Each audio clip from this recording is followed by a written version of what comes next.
اعوذ باللہ من الشیطان الرجیم بسم اللہ الرحمن الرحیم انا بے شک ہم نے ارسلنا کا بھیجا ہے آپ کو بالحق کے حق کے ساتھ بشیرن خوشخبری دینے والا ونذیرا اور ڈرانے والا ولا تسألوا اور نہیں سوال کیا جائے گا آپ سے عن اصحاب الجحیم جہنم والوں کے بارے میں ولن ترضا اور ہرگز نہیں راضی ہوں گے عنک الیہود آپ سے یہودی ولن نصارا اور نہ عیسائی حتیٰ یہاں تک کہ تتبع آپ پیروی کریں ملتہم ان کی طریقے کی، ان کے دین کی، ان کی ملت کی۔ قل کہہ دیجئے ان بے شک ہدی اللہ اللہ تعالیٰ کی رہنمائی هو الہدا وہی صحیح راہ ہے۔ وَلَئِنِ اتَّبَعْتَ اور اگر آپ پیروی کریں گے اہواءہم ان کی خواہشات کی بعد الذی بعد اس کے جاءک کہ آ گیا آپ کے پاس من العلم علم ما لکا نہیں ہے آپ کے لیے من اللہ اللہ سے من ولی کوئی بھی دوست ولا نصیر اور نہ کوئی مددگار۔ الذین جو لوگ آتیناہم الکتاب ہم نے دی ان کو کتاب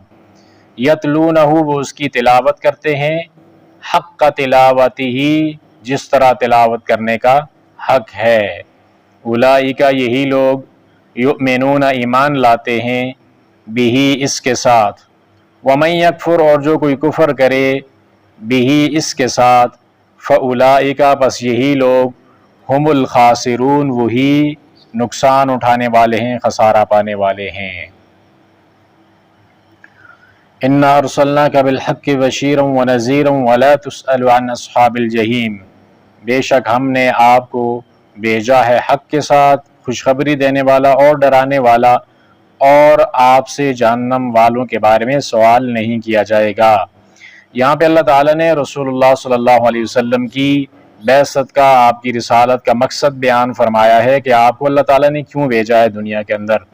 تو اللہ تعالیٰ نے فرمایا کہ ہم نے آپ کو بھیجا ہے، سب سے پہلی بات تو یہ ہے کہ حق کے ساتھ بھیجا ہے، یعنی اللہ رب العالمین نے آپ کو قرآن دیا ہے، حق دیا ہے، وحی دی ہے، جو وحی آپ کے اوپر اترتی ہے یہ حق ہے، اور اللہ رب العالمین بھی الحق ہے، تو اس رب العالمین نے جو اپنا پیغام آپ کے سینہ پاک پہ نازل کیا ہے تو یہ حق ہے، اس کے اندر کسی قسم کے کسی شعبے کی کوئی گنجائش نہیں ہے۔ اور آپ کے کام یہ ہیں کہ آپ لوگوں کو خوشخبری بھی دیتے ہیں اور ڈراتے بھی ہیں۔ خوشخبری کس بات کی کہ اگر وہ نیک اعمال کریں گے تو آخرت کے اندر اچھا بدلہ پائیں گے، جنت ان کو ملے گی، اللہ کی رضامندی ملے گی اور ہمیشہ کی نعمتیں ملیں گی۔ اور ڈرانا اس بات کا کہ اگر وہ اللہ تعالیٰ کی بغاوت کریں گے، اللہ اور اس کے رسول کی بات نہیں مانیں گے تو اللہ کے عذابوں کے اندر جکڑے جائیں گے، جہنم کی آگ کے اندر جلایا جائے گا، ہمیشہ کا درد اور دکھ اور غم اس جگہ پہ اور جلنے کا عذاب الگ سے، یہ چیزیں اللہ کے نبی صلی اللہ علیہ وسلم نے بتائی ہیں۔ یعنی جو دین ہے وہ صرف فضائل کا نام نہیں ہے کہ ہم فضائل ہی سنتے رہیں، بلکہ اس کے اندر بہت ساری وارننگ بھی ہمارے لیے موجود ہیں کہ اگر ہم کوئی غلط کام کریں گے، گناہ کے کام کریں گے تو ہم نے پھر آخرت کے اندر اس کا انجام بھگتنا ہے۔ تو رسالت کے دو مقصد ہیں کہ خوشخبری بھی دی جائے اور لوگوں کو ڈرایا بھی جائے تاکہ لوگ راہ راست کے اوپر رہیں۔ بعض اوقات ایسا ہوتا ہے کہ اگر ڈرایا نہ جائے لوگوں کو عذابوں سے تو صرف خوشخبریاں ہی سنائی جائیں تو اس کے اوپر ان کی امید زیادہ ہونے لگتی ہے، عمل کو چھوڑ دیتے ہیں۔ اور جو ڈرانا ہے وہ بھی بالکل ایک ہی ڈرانے والا کام وہ بھی نہیں کرنا چاہیے کہ خوشخبری بالکل الگ کر دی جائے اور صرف ڈرانے کے اوپر زور رکھا جائے، تو اس طرح سے بھی خوف زیادہ پیدا ہو جائے گا، امید ختم ہو جائے گی اور انسان اللہ تعالیٰ کی رحمتوں سے مایوس ہو جائے گا۔ تو رسول اللہ صلی اللہ علیہ وسلم نے خوشخبریاں بھی دی ہیں اور لوگوں کو عذابوں سے ڈرایا بھی ہے۔ یہ دونوں کام امید اور خوف جب آتے ہیں زندگی کے اندر تو انسان راہ راست کے اوپر رہتا ہے۔ وَلَا تُسْأَلُوا عَنْ أَصْحَابِ الْجَحِيمِ اور آپ سے جہنم والوں کے بارے میں سوال نہیں کیا جائے گا۔ یعنی جو انسان جس نے وحی کے اوپر عمل کیا تو وہ انسان جنت کے اندر چلا جائے گا، اور جو انسان اس کے اوپر عمل نہیں کرے گا وہ جہنم کے اندر جائے گا، اس کا اپنا نقصان ہوگا۔ آپ سے اس کے بارے میں نہیں سوال کیا جائے گا کہ اس بندے نے عمل نہیں کیا، آپ کا کام ہے صرف اپنا پیغام ان لوگوں تک پہنچا دینا، آگے کوئی عمل کرتا ہے یا نہیں کرتا یہ تو اس کی اپنی مرضی ہے، عمل کرے گا تو اپنی نجات ہے اس کی، اور اگر عمل نہیں کرے گا تو اپنی آخرت کو برباد کرے گا، جہنم کے آگ میں عذابوں کے اندر مبتلا کیا جائے گا۔ تو اس کا جہنم کے اندر جانا یہ آپ سے اس بارے میں سوال نہیں کیا جائے گا، آپ کا یہ کام نہیں ہے۔ رسالت کا کام کیا ہے؟ پیغام پہنچا دینا، لوگوں کو خوشخبری سنا دینا اور ڈرا دینا۔ وَلَن تَرْضَىٰ عَنْكَ الْيَهُودُ وَلَا النَّصَارَىٰ حَتَّىٰ تَتَّبِعَ مِلَّتَهُمْ، اور آپ سے یہودی اور عیسائی ہرگز کبھی بھی راضی نہیں ہوں گے یہاں تک کہ آپ ان کے طریقے کی اتباع نہ کرنے لگ جائیں۔ یعنی یہودی اور عیسائی آپ ان کو راضی کرنے کی کوشش ہی نہ کریں، یہ لوگ اس وقت تک آپ سے راضی نہیں ہوں گے جب تک آپ اسلام کو چھوڑ کر یہودی یا عیسائی نہیں ہو جاتے، اس وقت تک یہ راضی نہیں ہوں گے۔ تو آپ اگر اپنے دین سے پھر جائیں اور ان کے دین کو قبول کر لیں تو اس وقت یہ آپ سے راضی ہو جائیں گے، اس کے علاوہ آپ بے شک آپ کوششیں کرتے رہیں، یہ لوگ کبھی بھی آپ سے راضی نہیں ہوں گے۔ تو اپنے ملت، اپنے طریقے کو چھوڑ کر ان کے پیچھے لگیں گے تو یہ راضی ہوں گے۔ قُلْ إِنَّ هُدَى اللَّهِ هُوَ الْهُدَىٰ، آپ یہ کہہ دیجئے کہ جو ہدایت اللہ تعالیٰ کی طرف سے ہے، جو رہنمائی اللہ نے نازل کی ہے، وہی راہ راست ہے، وہی سیدھی راہ ہے، وہی صراط مستقیم ہے۔ اللہ کا بتایا راستہ ہی صراط مستقیم ہے، اور اس نے وہ صراط مستقیم جو ہے اس کی تکمیل کی ہے محمد الرسول اللہ صلی اللہ علیہ وسلم پر۔ تو آپ علیہ الصلوۃ والسلام کے پیغام آ جانے کے بعد دنیا کے جتنے بھی مذاہب کے ماننے والے لوگ ہیں ان کو یہ والی ہدایت جو اللہ نے انسانیت کے لیے چنی ہے اور اس کی تکمیل کے لیے پیارے نبی علیہ السلام کو چنا ہے، اس کے مطابق عمل کرنا پڑے گا۔ وَلَئِنِ اتَّبَعْتَ أَهْوَاءَهُمْ بَعْدَ الَّذِي جَاءَكَ مِنَ الْعِلْمِ مَا لَكَ مِنَ اللَّهِ مِنْ وَلِيٍّ وَلَا نَصِيرٍ، اور اگر آپ ان کی خواہشات کی اتباع کریں گے اس کے بعد کہ آپ کے پاس علم آ گیا، تو اللہ کے پاس آپ کے لیے کوئی بھی حمایتی اور کوئی بھی مددگار نہیں ہوگا۔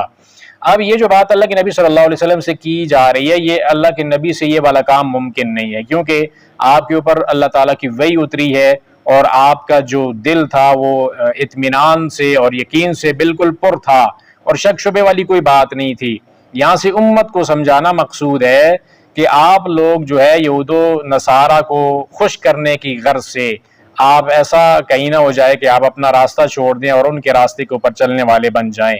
آپ اگر ان کی خواہشات کے پیچھے چلنے لگ پڑیں گے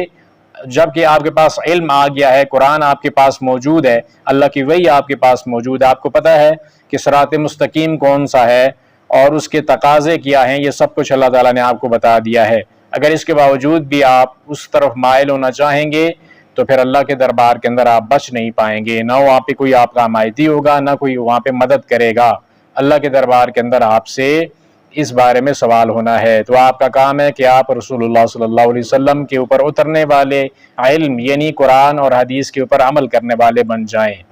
الذین آتیناہم الکتاب یتلونہ حق تلاوتہ، وہ لوگ جن کو ہم نے کتاب دی ہے وہ اس کی تلاوت کرتے ہیں جس طرح تلاوت کرنے کا حق ہے۔ اب اس سے مراد جو یہ کتاب ہے، اسے مراد اگر تورات لی جائے تو اس سے مراد وہ لوگ ہوں گے جنہوں نے تورات پڑھی پہلے، اور اس تورات کے اندر اللہ کے نبی صلی اللہ علیہ وسلم کی نشانیاں انہوں نے پڑھی، اور پھر جب اللہ کے نبی صلی اللہ علیہ وسلم نے اپنی رسالت کا اعلان کیا تو یہ لوگ آپ علیہ الصلوۃ والسلام کے اوپر بھی ایمان لے کر آئے، تو انہوں نے اس تلاوت کا حق ادا کر دیا ہے۔ اور اس تلاوت سے مراد قرآن پاک اگر ہو تو پھر اس قرآن پاک کی تلاوت کا حق کیا ہے کہ ایک تو قرآن پاک کی جو رسمی تلاوت ہے اس کے علاوہ قرآن پاک کی تلاوت کا حق یہ ہے کہ ہم اس قرآن پاک کی آیات کے اوپر غور و تدبر بھی کریں کہ ان آیات کے اندر اللہ تعالیٰ نے آخر پیغام ہمارے لیے کیا دیا ہے، پھر اس کے اوپر عمل کرنا یہ بھی تلاوت کا حق ہے، اس کے پیغام کو عام کرنا، دنیا تک پہنچانا، دعوت کا کام کرنا یہ بھی تلاوت کا حق ہے، اس کے اندر جو قانون ہے اس قانون کا نفاذ کرنا یہ بھی تلاوت کا حق بنتا ہے۔ تو حق کا تلاوت ہی یہ بہت وسیع مفہوم رکھتا ہے، تلاوت کا حق کے اندر یہ ساری چیزیں موجود ہیں۔ تو اللہ نے جو کتاب دی ہے ان لوگوں کو تو وہ اس تلاوت کا حق ادا کرتے ہیں، تلاوت ایسی کرتے ہیں جو اس کا حق ادا کرنے والی ہوتی ہے۔ تو قرآن پاک جو اس کی صرف ویسے بھی کوئی تلاوت کرے تو ایک حرف کے بدلے میں 10 نیکیاں ملتی ہیں، لیکن صرف تلاوت کرنے کے لیے قرآن نہیں آیا، بلکہ یہ عمل کے لیے اور نافذ کرنے کے لیے اور دعوت کا کام کرنے کے لیے یہ قرآن پاک آیا ہے، دنیا آخرت کی تمام کامیابیوں کے راز بتانے کے لیے آیا ہے۔ اولئک یؤمنون بہ، یہی لوگ اس کے ساتھ ایمان لانے والے ہیں، جو تلاوت کا حق ادا کرتے ہیں اصل لوگ وہی ایمان لانے والے ہوتے ہیں۔ ومن یکفر بہ فاولئک هم الخاسرون، اور جو لوگ اس کے ساتھ کفر کریں تو یہی لوگ خسارہ پانے والے ہیں۔ ان قرآن پاک کے اوپر عمل کرنا یہ نجات کا ضامن ہے، قرآن پاک کو چھوڑ دینا اور اس کے اوپر عمل نہ کرنا یہ سراسر خسارہ ہے دنیا اور آخرت کا۔ تو ان جو آیات ان کے اندر ہمارے لیے پیغام یہ ہے کہ اللہ نے ہمارے نبی کو خوشخبری دے کر اور ڈرانے والا بنا کر بھیجا ہے، تو پیارے پیغمبر علیہ الصلوۃ والسلام کی خوشخبریوں کے مطابق ہمیں امید رکھنی چاہیے، عمل صالح کرنا چاہیے اور اس عمل کی بنیاد کے اوپر امید رکھنی چاہیے۔ ایسا نہیں ہے کہ بے عملی بھی ہو اور انسان ویسے عمل کے بغیر امیدیں لگائے۔ اور اللہ کے عذابوں کا ڈر بھی ہمارے پاس ہونا چاہیے، اور گناہوں سے بچنے کے لیے یہ ڈر بہت ضروری چیز ہے۔ اور